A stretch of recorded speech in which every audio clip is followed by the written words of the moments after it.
क्योंकि इस वीडियो को देखने के बाद आपके कम से कम 20% मार्क्स बढ़ जाएंगे। मेरी सीबीएसई चेकर्स के साथ क्या बातचीत हुई है वो भी मैं आपको दिखाऊंगा। जिनको 30 ईयर्स से ज्यादा टीचिंग एक्सपीरियंस है। अंडरलाइन करना कितना इंपॉर्टेंट होता है। क्वेश्चन नंबर में वही डालें जो क्वेश्चन पेपर में क्वेश्चन नंबर है।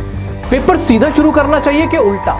This is called time management. Sometime what happens, student ignores the word limit. ये बातें आपको कोई नहीं बताता, लेकिन मैं बताने वाला हूँ। वो ये नहीं देख पाता कि मार्क्स कितने और वर्ड लिमिट कितनी दी हुई है, लेकिन उसका आंसर उसको मालूम है बच्चे को। क्या कटिंग करने से नंबर घट जाते हैं? देखिए, जो कंटेंट है ना उसे कंटेंट लिखना ही पड़ेगा, जो क्वेश्चन है उसका आंसर देना ही पड़ेगा। डायग्राम बनाने से नंबर मिलते हैं?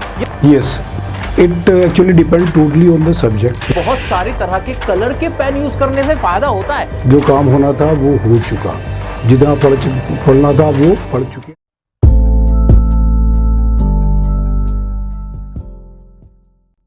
दोस्तों, अगर आपके एग्जाम आ रहे हैं और आप रिवीजन कर रहे हैं तो इस वक्त आपके लिए ये वीडियो सबसे इंपॉर्टेंट है, क्योंकि इस वीडियो को देखने के बाद आपके कम से कम 20% मार्क्स बढ़ जाएंगे। वो कैसे? क्योंकि आज मैं आपको कुछ चीट कोड्स बताऊंगा, सीक्रेट बताऊंगा, अंदर की बातें बताऊंगा। सीबीएसई चेकर्स के साथ मेरा क्या डिस्कशन हुआ है वो सब आज मैं आपको बताऊंगा। और आज मेरे मुंह से निकलने वाला एक एक वर्ड गोल्ड साबित होने वाला है। तो क्या आप तैयार हैं वीडियो देखने के लिए? आइए शुरू करते हैं। पेपर सीधा शुरू करना चाहिए कि उल्टा? क्या कटिंग करने से नंबर घट जाते हैं? क्या डायग्राम बनाने से नंबर मिलते हैं? या बहुत सारी तरह के कलर के पेन यूज करने से फायदा होता है? अंडरलाइन करना कितना इंपॉर्टेंट होता है? सीबीएसई जो चेकर होता है, एग्जाम चेकर होता है, उसके दिमाग में क्या चल रहा होता है जब आपको नंबर दे रहा होता है? सभी बातों को आज मैं बड़े आराम से आपको समझाने वाला हूं, और ये बातें आपको कोई नहीं बताता, लेकिन मैं बताने वाला हूं। तो सब कुछ डिस्कस करेंगे, साथ ही मेरी सीबीएसई चेकर्स के साथ क्या बातचीत हुई है वो भी मैं आपको दिखाऊंगा। गाइस, 20% नंबर बढ़ाने का मैंने आपसे वायदा किया है, वो ऐसे ही नहीं किया है। मैं सारी बातों पे रोशनी डालूंगा, एक एक छोटी छोटी चीज शुरू से लेके एंड तक। जो आप पेपर लिख के आते हो वो क्या लिख के आते हो और वो कैसा होना चाहिए, उन सबको ही मैं आज सही करवा के जाऊंगा। देखो, शुरुआत करते हैं एक हार्ड वर्क से और स्मार्ट वर्क से। बहुत सारे स्टूडेंट ऐसे होते हैं, बहुत मेहनत करते हैं, नंबर नहीं आ पाता उनका, क्योंकि उन्हें लिखना नहीं आता। एग्जाम में पेपर पे कैसे लिखना है उन्हें ये नहीं पता होता। पढ़ के बहुत कुछ जाते हैं लेकिन एक्सप्रेस नहीं कर पाते। आपको अपनी नॉलेज को एक्सप्रेस करना आना चाहिए। उसकी शुरुआत कहां से होती है?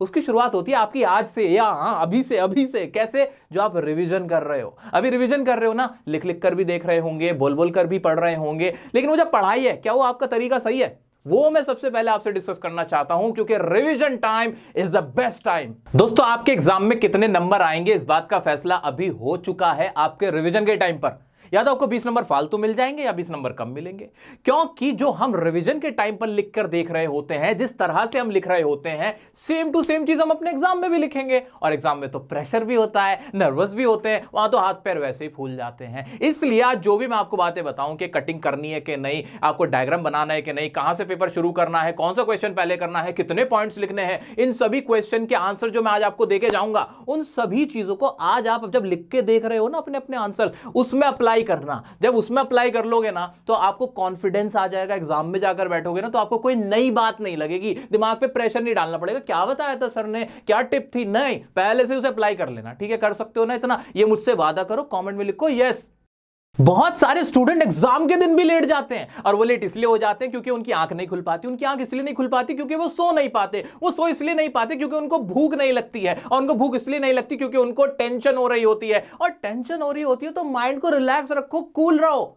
दोस्तों, मैं तो अपना माइंड रिलैक्स करने के लिए नवरत्न ऑयल से मालिश कर लेता हूं। और अभी रिसेंटली मैंने अमेज़न पे नवरत्न गोल्ड ऑयल देखा, मैंने उसे ऑर्डर किया और यूज किया, और मैंने पाया कि ये जो नवरत्न गोल्ड ऑयल है ना, ये बहुत ही नॉन स्टिकी है। इसमें बाकी ऑयल्स की तरह चिपचिपाहट नहीं है। और जहां तक इसकी फ्रेग्रेंस की बात है, बहुत ही माइल्ड फ्रेग्रेंस है इसकी। इसको यूज करने के बाद मैंने नोटिस किया कि सरदर्द, थकान और स्ट्रेस से बहुत राहत मिलती है। स्टडीज करने में, कॉन्सेंट्रेट करने में बहुत हेल्प मिलती है। किसी भी तरह की टेंशन हो, सिलेबस की या एग्जाम की, परफॉर्मेंस की, उन सब टेंशन से राहत मिल जाती है। और सबसे बड़ी बात, आयुर्वेदिक है। आयुर्वेदिक के इसके सारे तत्व इसके अंदर मौजूद है, चाहे आंवला, अश्वगंधा, इस तरह के सारे तत्व इसके अंदर मौजूद है, नुकसान नहीं देता है। तो अगर आप भी चाहो इसको यूज कर सकते हो। डिस्क्रिप्शन में लिंक दे रहा हूं, जाना, ऑर्डर कर लेना और अपनी बढ़िया से मालिश करना और रिलैक्स रहना। तो भाई, एग्जाम एग्जाम सेंटर कम से कम 15 मिनट पहले आपको पहुंच जाना चाहिए, वहां पहुंच जाओ, ठीक है। अब आप अपने एग्जाम हॉल में बैठ गए हो और वहां पे आपको क्वेश्चन पेपर थमा दिया गया है। अब बोर्ड स्टूडेंट्स के पास ये ऑप्शन होता है कि उन्हें 15 मिनट पढ़ने का टाइम मिलता है। अब बहुत सारे लोग आ जाते हैं, बहुत सारे ऐसे आपके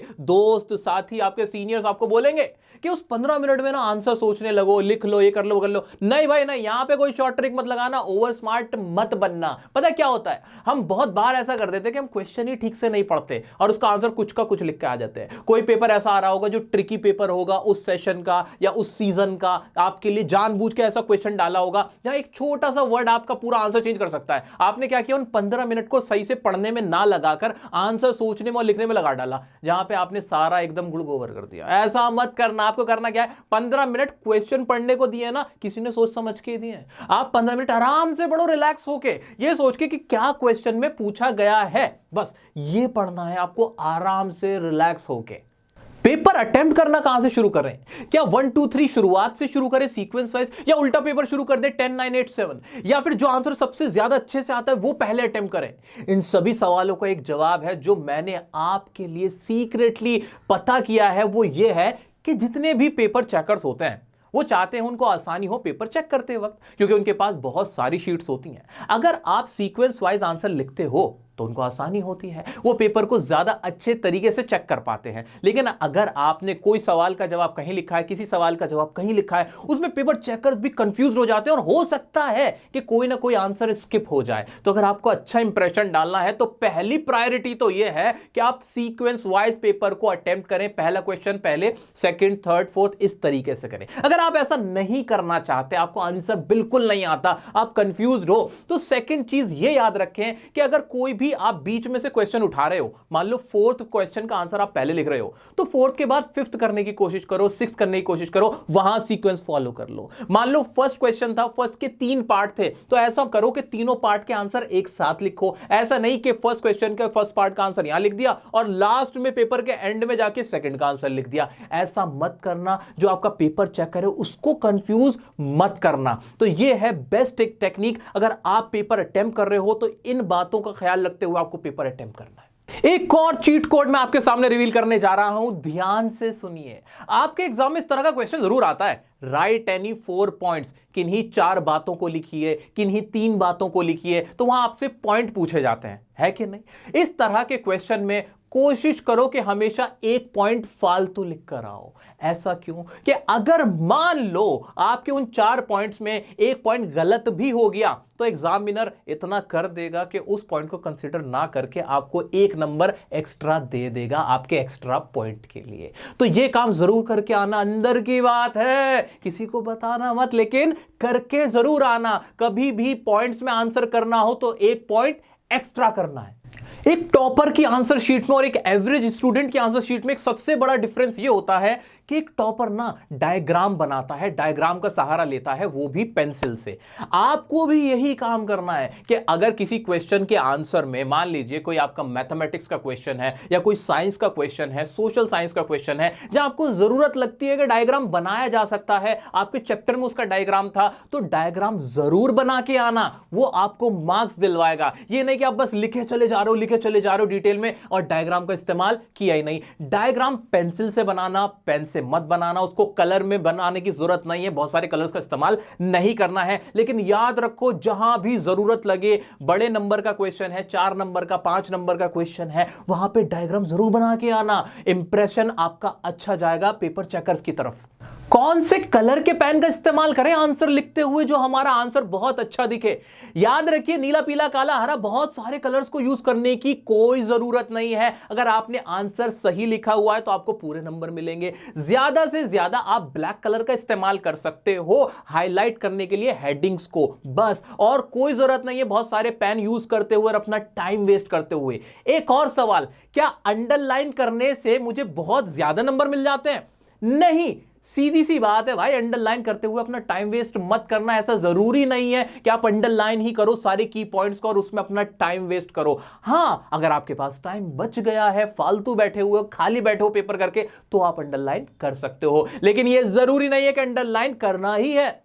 दोस्तों आगे बढ़ने से पहले मैं दिखाना चाहूंगा कि क्या मेरा डिस्कशन हुआ था सीबीएसई चेकर्स के साथ। आइए देखते हैं उसकी कुछ झलकियां। दोस्तों मेरे साथ हैं फहीम सर, जिनको 30 इयर्स से ज्यादा टीचिंग एक्सपीरियंस है, पीजीटी कॉमर्स हैं और सीबीएसई चेकर भी हैं। ये हमें बताएंगे हमारे सर कि कैसे हमें एग्जाम में किन किन बातों का ख्याल रखना है अपना पेपर देते हुए। First of all, he reach the center in time, and it is advisable to check the center one day before, so that last moment he don't go in panic. जब बच्चा आंसर लिखते वक्त कोई diagram बनाता है या कोई figure बनाता है उस आंसर को दिखाते हुए, तो क्या आपको लगता है उससे फर्क पड़ता है?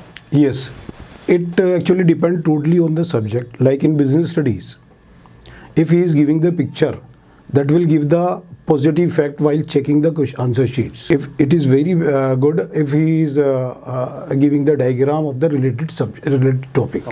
अच्छा, अगर मुझे 4 में से 4 नंबर लाने हैं एक क्वेश्चन के अंदर सर, और थियोरी का वो क्वेश्चन है, चाहे वो कोई भी सब्जेक्ट है, इंग्लिश है, बिजनेस है या कोई भी सब्जेक्ट है, तो आपको क्या लगता है उस 4 नंबर के आंसर में मुझे ऐसा क्या लिखना चाहिए जो मुझे 4 में से 4 नंबर मिल जाए?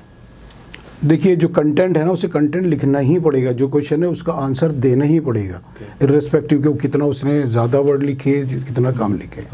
लेकिन उसको टू द पॉइंट हो, जो बात पूछी गई है उसी पे वो कंसंट्रेट करे, उसी पे कंसंट्रेट करे। उसके अलावा इधर उधर देखेगा तो मार्क्स नहीं मिलेंगे। उसके माइंड में ये है कि ज़्यादा लिखूंगा ज़्यादा मार्क्स मिलेंगे, नहीं। It should be content oriented. एक और सवाल होता है बच्चों का कि वो क्या करते हैं, स्पेस बहुत छोड़ते हैं जब अपना आंसर लिख रहे होते हैं, तो काफ़ी साफ सुथरा दिखाने के चक्कर में बहुत ज़्यादा लाइन छोड़ने लगते हैं, शीट्स ज़्यादा भरने लगते हैं। उन्हें ऐसा लगता है कि अगर उन्हें शीट ज़्यादा भरी हैं तो उनको ज़्यादा मार्क्स मिलेंगे। क्या ऐसा कुछ होता है? नहीं, ऐसा बिल्कुल नहीं है। वेस्टेज ऑफ पेपर है, वेस्टेज ऑफ टाइम है, इसको अवॉइड करना चाहिए। लेकिन इम्प्रेशन जो है वो बहुत अच्छा नहीं जाता उस पर इवेलुएटर पर भी, अगर इस तरह से स्पेस उसने किया हुआ। कुछ बच्चे क्या करते हैं कि वो लेटर का साइज़ बहुत बड़ा करते हैं वो, ताकि ज़्यादा स्पेस आए, ज़्यादा कॉपीज़ बन जाए। इस तरह की कोई बात नहीं है। That is wrong practice from the student. लिखो लंबा लंबा, बना दो फर्रे जितने बनाने, नहीं मिलने नंबर। जी हाँ, अगर आपने की पॉइंट्स नहीं डाले, की पॉइंट्स डाल दिए, 4 लाइन लिख दी, मिल गए 4 नंबर। जी हाँ, ये सच कह रहा हूं मैं आपसे, यही कहा जाता है सीबीएसई चेकर्स को। अंदर की बात है जो मैं आपको बता रहा हूं। अगर आपने किसी क्वेश्चन के आंसर में उसके की पॉइंट्स डाले हैं, की पॉइंट्स का मतलब क्या है? मान लीजिए आपका कोई इंग्लिश का चैप्टर था, उस चैप्टर के अंदर कुछ ऐसे वर्ड्स होते हैं, कुछ ऐसी वोकैबुलरी होती है जो उस चैप्टर से रिलेटेड ही होती है, वो अगर आपने वहां क्वेश्चन के आंसर देते हुए लिख दी है तो आपको नंबर मिल जाएगा। लेकिन अगर आपने पूरी पूरी कहानी लिखी लेकिन वो वर्ड नहीं डाला तो आपको नंबर नहीं मिलेंगे। तो याद रखना, लेंथ पे फोकस मत करना, की पॉइंट्स पे फोकस करना। और उसका तरीका क्या है? जैसा कि मैंने पहले ही कहा था, रिवीजन डिसाइड कर देगी कि आप कहां जाने वाले हो। अपने रिवीजन के टाइम पर जिस भी चैप्टर की आप प्रैक्टिस कर रहे हो, चाहे साइंस हो, मैथमेटिक्स हो, कोई भी, मैथमेटिक्स में तो आपके फॉर्मूले हो जाते हैं, लेकिन कोई भी थ्योरी पेपर है, ज्यादातर थ्योरी पेपर है, साइंस आपका इंग्लिश हो गया, सोशल साइंस हो गया, इस तरह के पेपर्स में हर चैप्टर के कुछ ना कुछ की पॉइंट्स होते हैं। उन की पॉइंट्स को अलग से याद करो, अलग से लिख लिख कर देख लो, ताकि एग्जाम के अंदर अगर उससे रिलेटेड क्वेश्चन आए वो जरूर लिख के आ जाओ। क्वेश्चन का आंसर नहीं भी आता ना, तब भी वो की पॉइंट लिख के जरूर आना। क्वेश्चन को खाली मत छोड़ना, देखना आपको ज्यादा नंबर मिलेंगे, आपका बहुत बहुत फायदा होगा ये रूल अप्लाई करके। दोस्तों, आप आंसर लिखते वक्त शॉर्ट फॉर्म का बहुत इस्तेमाल करते हो। कैन नॉट की जगह कांट लिखते हो, वुड नॉट की जगह वोंट लिखते हो, जो कि गलत तरीका होता है आंसर लिखने का। कभी भी ऐसा मत करना, चाहे इंग्लिश का पेपर दे रहे हो या फिर आप इंग्लिश मीडियम के स्टूडेंट हो, साइंस का पेपर दे रहे हो, सोशल साइंस का पेपर दे रहे हो, और आप वहां पे इस तरह से कर रहे हो ना, तो ये बिल्कुल गलत है। ऐसा नहीं करना है, पूरे पूरे वर्ड लिखना, यही तरीका होता है एक सही आंसर लिखने का। इससे आपका इंप्रेशन अच्छा जाएगा। दूसरी चीज, मैथमेटिक्स के अंदर जब आप मैथ्स का पेपर दे रहे हो, वहां अगर आपको क्वेश्चन बहुत अच्छे से भी आता है ना, फिर भी कितना ही अच्छे से आता है भाई, सब कुछ पता है, लेकिन एग्जामिनर को थोड़ी पता है कि आपको पता है। वहां फॉर्मूला जरूर लिख के आना, फॉर्मूले का लिखने का इस्तेमाल जरूर करना। कहीं डायग्राम बनाने की जरूरत है तो छोड़ के मत आना, डायग्राम बनाना। ये मत सोचना कि एग्जामिनर को पता तो है, भाई का पेपर है, हमें सब आता है